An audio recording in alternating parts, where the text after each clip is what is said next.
welcome once again to Let's Talk Marriage. This is Pastor Larry coming to you this Wednesday afternoon with Let's Talk Marriage. I hope we find everyone doing well. If you woke up this morning, you are doing well. Rob, we're going to get right on into our subject today. We have a very special subject on today. Our subject today is intimacy in a marriage. Now, what the Bible says about intimacy in a marriage is this is what it says. Hebrews 13:4. Marriage is honorable in all, and the bed is undefiled. Now, with that being said, I'm just going to put it on out there. If that man wants you to hang from a chandelier, baby, you better find you a chandelier to hang from. And with that being said also, don't go to bed. You married and you want to keep the fire burning. Don't you go to bed with that old flannel gown on. Matter of fact, when you got married and you said, I do, you should have said, I did. I did get rid of them flannel gowns. Get rid of them flannel gowns. Get you some lingerie or lingerie or whatever you want to call it. Get you something that's appealing, something that's going to get that man's attention, and you get you some come and follow me cologne and you put that stuff on. And if that man likes stilettos, you put them stilettos on. I'm keeping it real. Let's keep it real. Let's talk marriage. All right. Now, before you got married, you used to carry yourself a certain way. You always made sure your hair was done. You always made sure you had your little makeup on, and you didn't leave the house with wrinkles in your clothes and all that. And then after you got married, you just walking around with that rag on your head and them rollers in your hair and them sweatpants on. And you're wondering why when you go in public, that man ain't holding your hand. And you're wondering why. The reason being is because when you were getting to know each other before you got married, you presented yourself a certain way. Now, Pastor Larry is going to tell you how to, your mama told you how to get that man, but Pastor Larry is going to tell you today how to keep that man. I'm going to get on your fellows later on. Let me start out with the women now. You come to bed just looking like an old grandmama. He wasn't trying to marry no grandmama, and he wasn't trying to marry his mama. He was trying to marry a soulmate. And you being a soulmate, you got to show some soul. You got to bring it. I'm just keeping it real. You got to bring it. You got to keep that man's attention. Because you know what? Let's keep it real. There's too many distractions out there for these men or for us men. I'm telling you. Because even, it used to be a time when you went to church and then, everybody was dressed in modest apparel. Now, let me explain. Modest apparel don't mean you walk around looking like no grandmama. You still look nice. You just ain't showing nothing. But see, nowadays, back in the day when you went to church, you didn't see nothing. But nowadays, you see more in the church than you do when you go outside. Now, all this distraction, so you got to take away that distraction. How you going to listen to the word and all that distraction going around? That's why you have to make sure when you go to church, ladies, you are covered up. But when you get home, that bed is undefiled, you just let it go. I'm keeping it real. Just let it go. And if that man wants you to swing from a chandelier, baby, you find you a chandelier and you just swing from it. The bed is undefiled. You know what? I used to hear one of my old pastors say when I was coming up. He used to say, well, once you are married and you are going to bed and this part and you getting into intimacy, he said the Lord turns his head on that. He don't look at that because it's undefiled. So he don't even look at that. So don't be saying, the Lord watching. No. That's the only time he doesn't watch. And when you are a man and a woman is coming together, that's an important part of the marriage. So make sure that we are presenting ourselves, not coming to bed looking all tacky like. And not even, and see, you sometimes and then you wonder why he ain't holding my hand. He don't tell me he love me like he used to. He don't be whispering in my ear like he used to. He don't do none of that stuff no more. How you looking compared to how you were looking before when he was doing that? I'm going to tell you, Pastor Larry, your mama told you how to get that man, but Pastor Larry going to tell you how to keep that man. Because there's too many distractions out there. So you want to make sure that you are one of the distractions and the only distraction. All right? All right? Make some sense, people.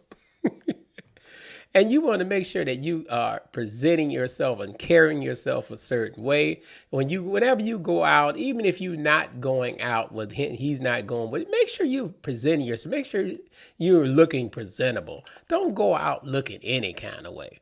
And it seems like after women get married, especially if they're in a happy marriage, they just let themselves go. Don't put on nothing, no makeup or nothing, and don't have their hair done no more. And there was a time you used to make sure you had your hair. If you had the money to do it, you would get that straightening comb, put it on that stove, and all you would smell was burnt hair. But your hair would be laid. See, now we go buy all these weaves and stuff because we don't want to do our hair. But if you can't grow it, sew it. The people used to say that. If you can't grow it, sew it. If you can't achieve it, weave it. But do something. Don't just let yourself go just because you got a good man. Oh, child, he ain't going nowhere. That's not the point. What you did to get that brother, you keep doing it. All right? You don't put gas in the car just one time and just drive it. Every once in a while, you got to stop by that gas station and fill it up. And that's how you have to do in a marriage. Every once in a while, in the intimacy department, you have to stop at that gas station and fill it up.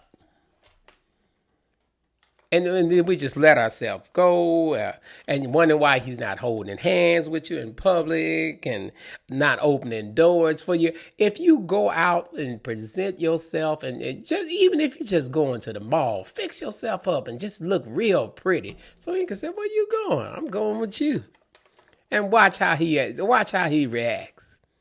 Change some stuff in your life. You just start letting yourself go, and because so you see one thing that causes depression when you just let yourself go, and then you say, "Oh, I don't look like you." We all gain weight, we all gain weight, but that don't mean that you let yourself go because you gain weight. Get you some clothes that fit. Don't try to wear the ones you used to wear because it ain't gonna look right. Get you some clothes that fit and make it work for you. If you more curvy, make it work for you. And when you go to bed, don't come to bed with them flannel gowns on. What's wrong with you? Got that flannel mess on, looking like old grandmama. What's wrong? Make some sense, people. And just fix yourself up. Have your hair done and have presentable clothing on when you go out with him. And he'll just be opening doors for you. And every once in a while you're standing there waiting at the counter, he'll whisper something in your ear. But you got to plant a seed too. If you say, oh, he's not intimacy like he used to, plant a seed. Especially you folks that don't have your kids at the house, or you've been married a little while and the kids are all grown and you empty nesters and stuff. If you want a intimate night, you got to plant a seed at breakfast time. You come in and stirring up them eggs with that negligee on. Say good morning and don't come in there with no morning breath. Go in there and take care of yourself.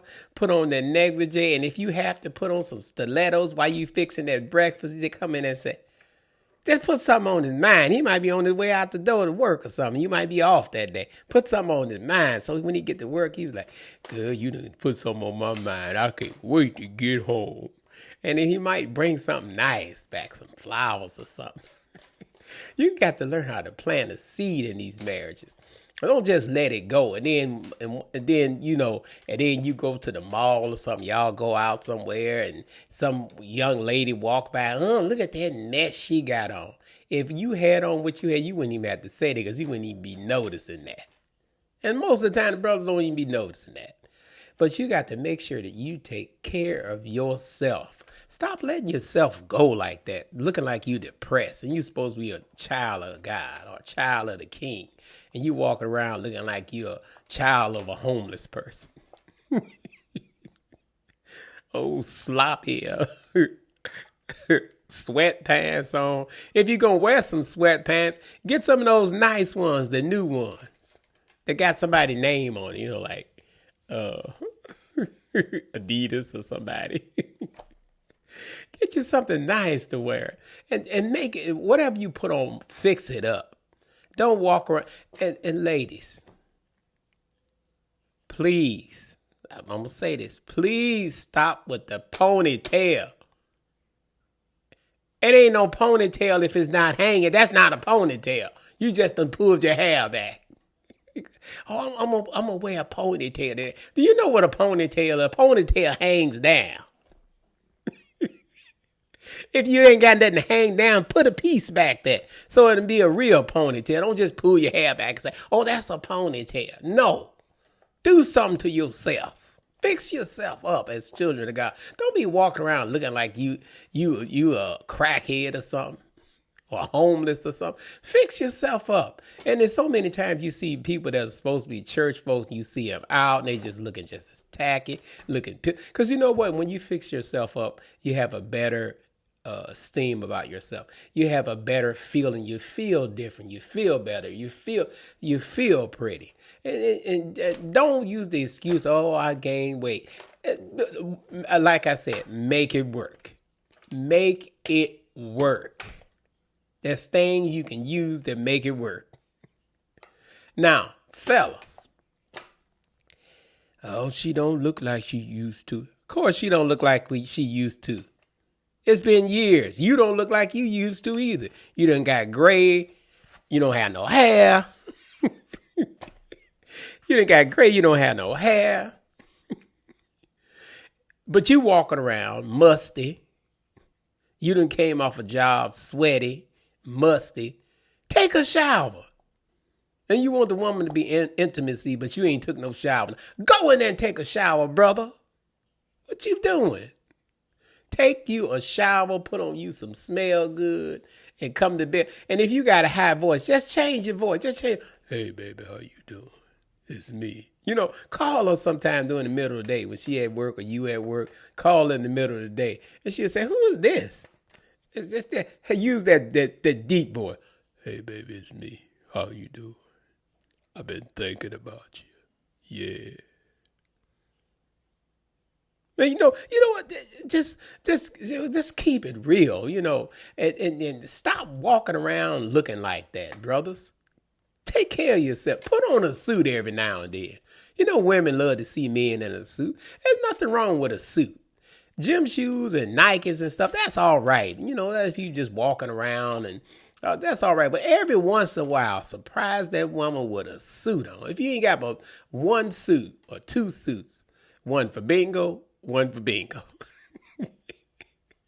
If you ain't got but two suits, put that suit on every now and then and just put on that cologne and say, hey, baby, I'm taking you out. Don't always go places where you come casual. You just go there looking any kind of way. Y'all both got on house shoes and pajama pants. Stop walking around with those pajama pants on. What are you doing? Men and women, brothers and sisters, walk around with pajama pants on. You 40 years, you might as well walk around with a onesie on. Come on, y'all. Make some sense. And intimacy is a special part of marriage, God ordained marriage. And again, the bed is undefiled. So whatever, you want to do in that bedroom, that is on. And stop telling folks what to do in their bedroom, preachers. Oh, y'all ain't got no business playing that kind of. Stay out of them people's bedroom. Stay out of folks' bedroom. All right? If that's what they got to do to get them going, let them do it. That's what I say. And this is Pastor Larry saying, keep the intimacy in your marriage until we meet again. This is Pastor Larry. I'm going to be signing off. Until we meet again. God bless you.